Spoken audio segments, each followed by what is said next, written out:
ay sumasalamin sa pagdating ng mga pamilyang mahal ng ina ng kapayapaan at mabuting paglalakbay ng Pilipino saan man dako sa bansa.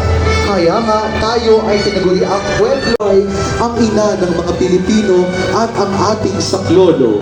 Kung hindi na ang 45,000 katao noong 2015. Makapagdiwang ng banal na misa, subalit ng pangunahan ni Ginang Teofila Aldan. Estero Aleriano.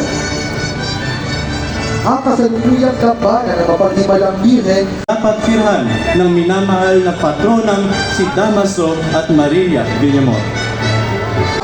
at mabuting paglalakbay noong ika-27 ng Hunyo taong Pangarib na sumuna sa karagatan.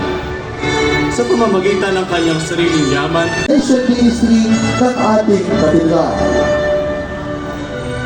at tularan ang kanyang kababaang loob.